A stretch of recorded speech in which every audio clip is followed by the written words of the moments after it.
Welcome back, ladies and gentlemen, to another video regards to AFL fantasy. We're 6.2 degrees off of opening round, and I'm gonna stop doing that voice. I'm gonna go through my team again, and probably maybe make another video just before the actual lockout. But I'm going to talk through every player that I currently have, and why everyone is jumping on Riley Bonner now, even though I said it, get him first. I'm telling you, I was the first person to have him.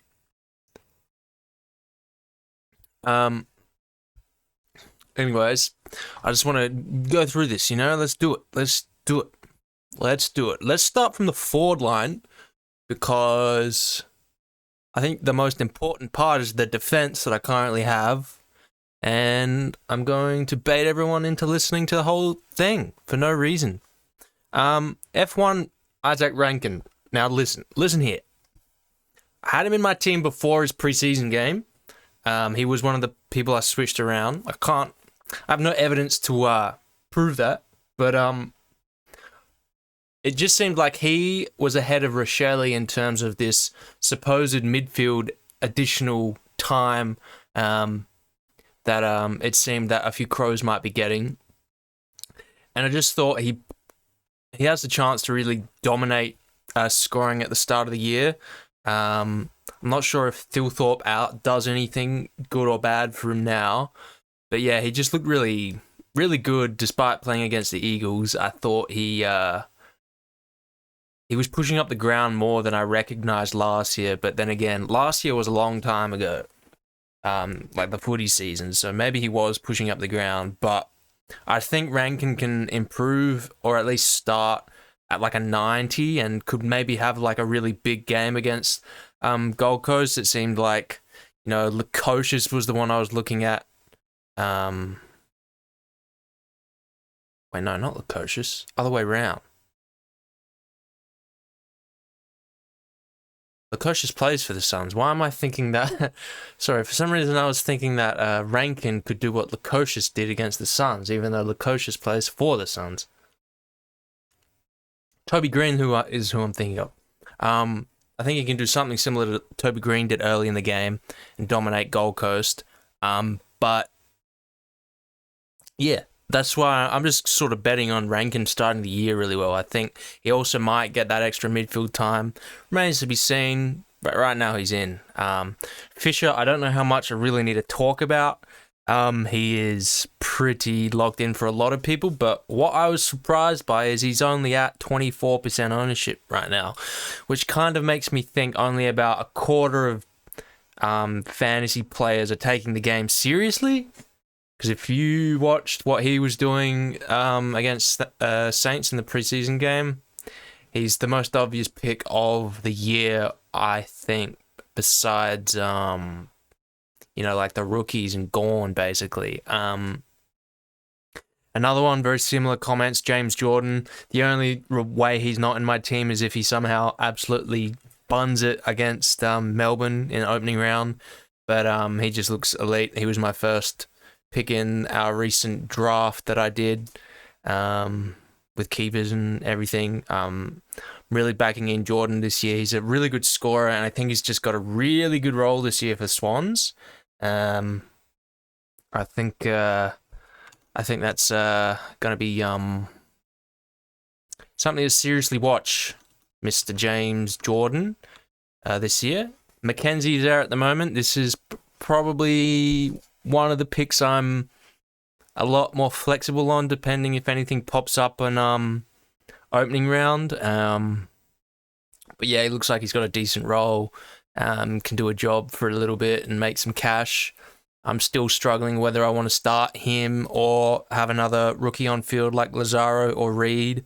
And then bringing in someone like Bailey Laurie if he does well in opening round, which I think he will. I was actually quite surprised at his VFL stats, Bailey Laurie. One to watch if he's playing. And then Sexton, Wilson, again, if you're paying attention, Wilson's someone that just looked really good, so I have him on my field for now. Could become Lazaro or Reed on field, but for now, I think Wilson's got the best scoring opportunity, and I kind of want to fade at least Harley Reid against Port, who are historically pretty tough to score against, and he had a sort of inflated score against the Crows, even though he played really well because Jinby was out. I think Jinby might take up some of that midfield time, but still Reid looked good. And then Lazaro was sort of he scored well, but I can see him getting a 50 or 60 against the Giants. Remains to be seen. Pro tip, guys, always drink 2 drinks: cup of tea and watermelon juice for me right now, but never do 3. Never have 3 drinks at the same time. Bad. Trust me, very bad. Almost illegal, I would say. Should be arrested for it. I'll just say utility Jack Clark there. Now let's go up to the rucks.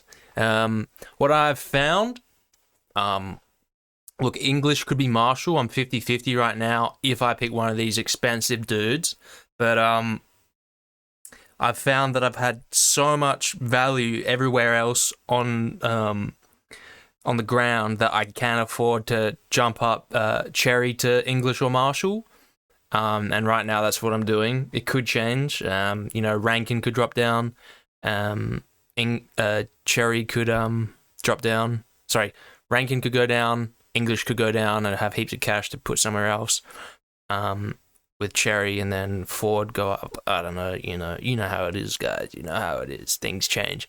But for now, it's English. I just think I had this theory with Treloar if he was in my other team, but I think English is actually a better counter to Bont if he if I'm going to start one of them at the start of the year. I don't see Treloar matching Bont after watching that game. He just looked way too good, and I think English can and could,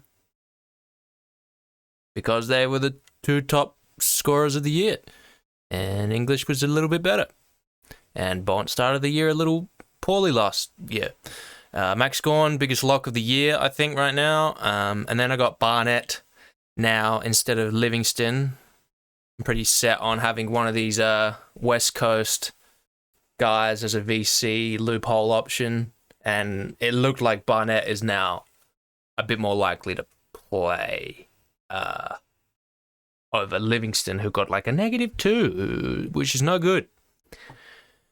And yeah, in the rucks is like the only other options for me are either Marshall for English or Cherry for English. Yeah, just still haven't decided on that one. I think I will end up doing one of these higher scoring, higher price guys because I've just got so much value everywhere else. But yeah, anyways, into the midfield. Don't blame anyone for picking Cherry though. I've got Dawson, Goulden, Rozier's these big 3 dudes. Rosie has been wines for quite a bit of time, but I've found the cash and strategy to get these 3 big guys in. Goulden, I think. I'm not sure what I want from him in opening round. Like, I don't want him to drop in cash value, so I'd probably want him to get pretty much a 112 exactly.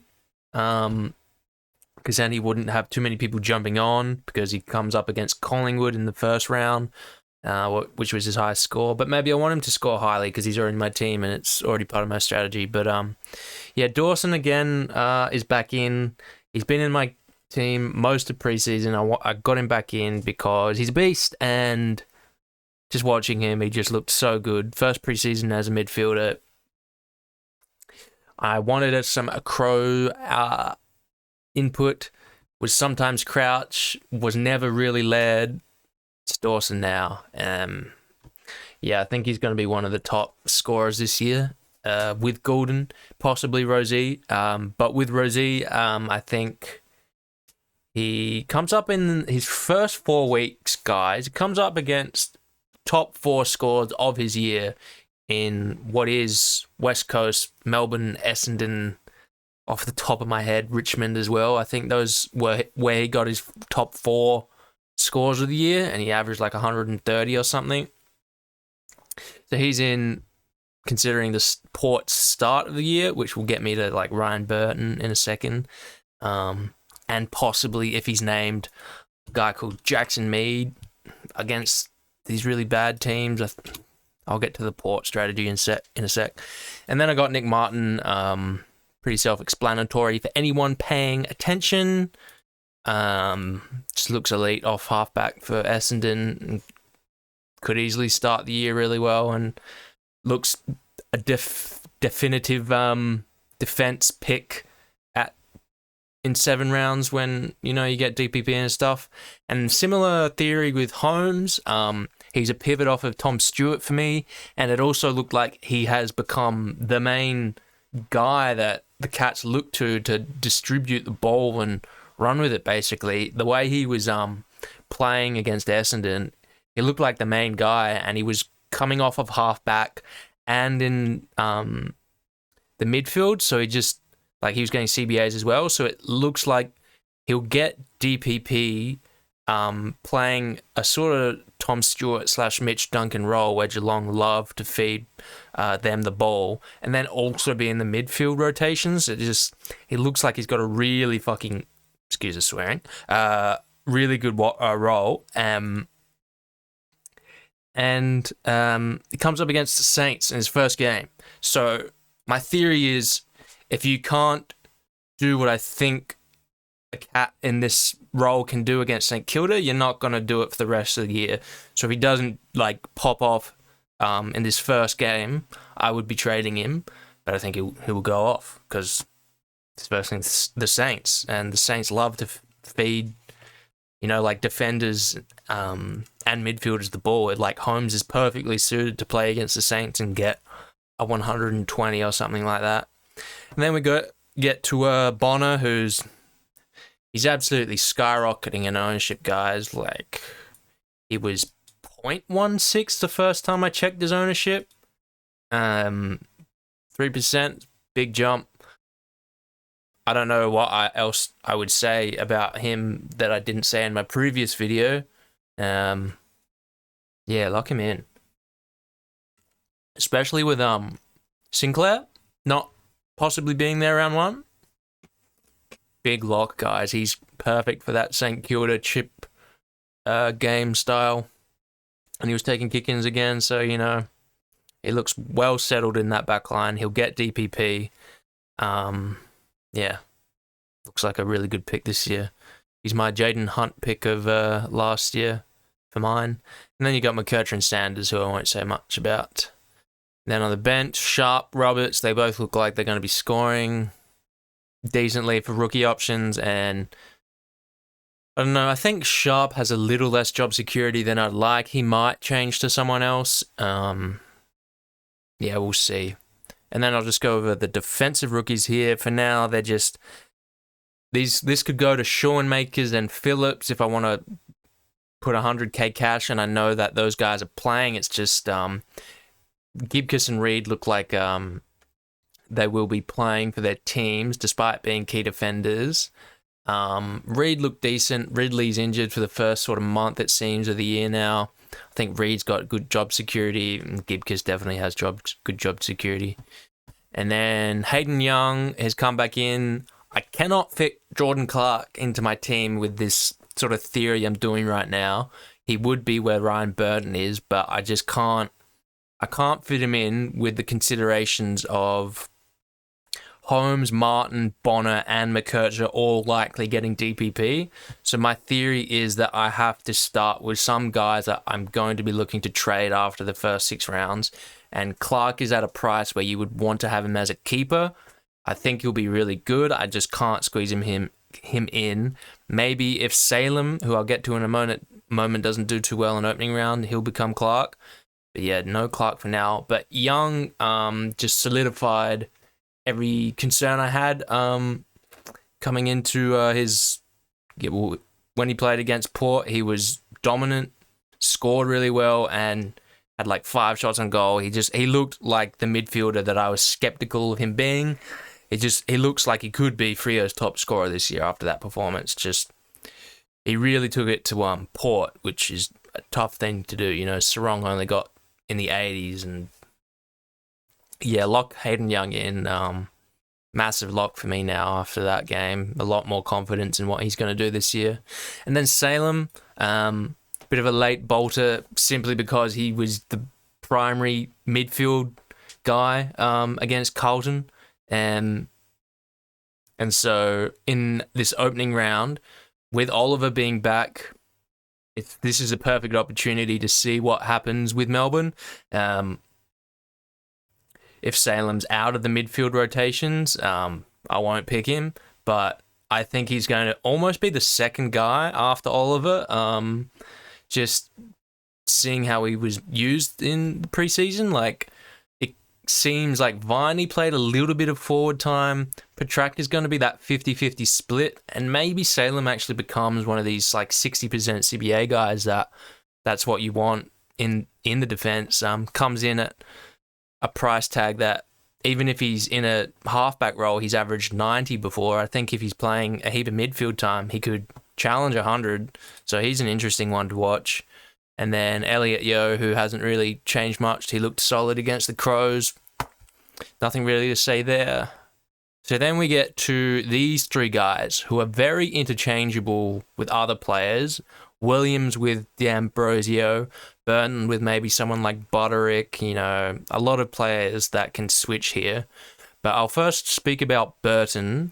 Actually, first I'll say, like, these three guys, I want to be trading them after round 6 when I get DPP guys from my midfield. And I'm trying to just work out who in the first 6 rounds have the best fixtures to generate as much cash as possible to then get those elite midfielders in that you want to have as early as possible. And so with Ryan Burton, what I realized, this is the only guy that really came in during a preseason game for me who became like on my radar after that, maybe Holmes as well.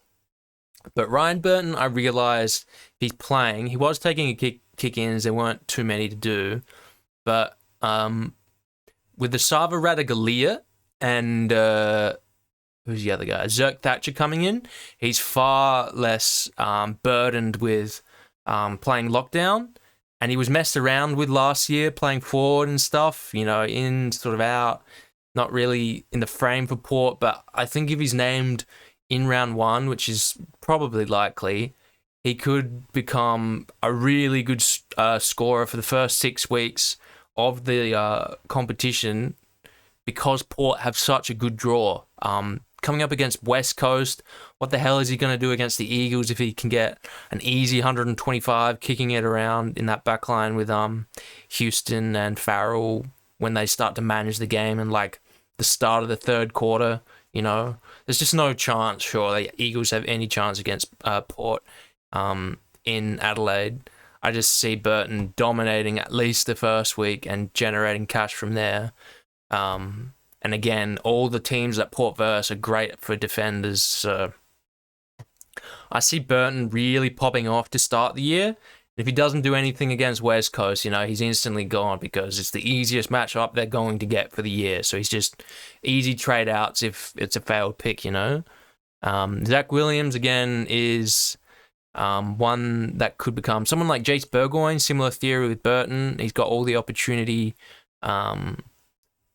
playing for Port if he's named. But if Williams does well on opening round, he's been told he's going to play. So if he does well, he'll be in there because he's a guy that can go 120 on his day.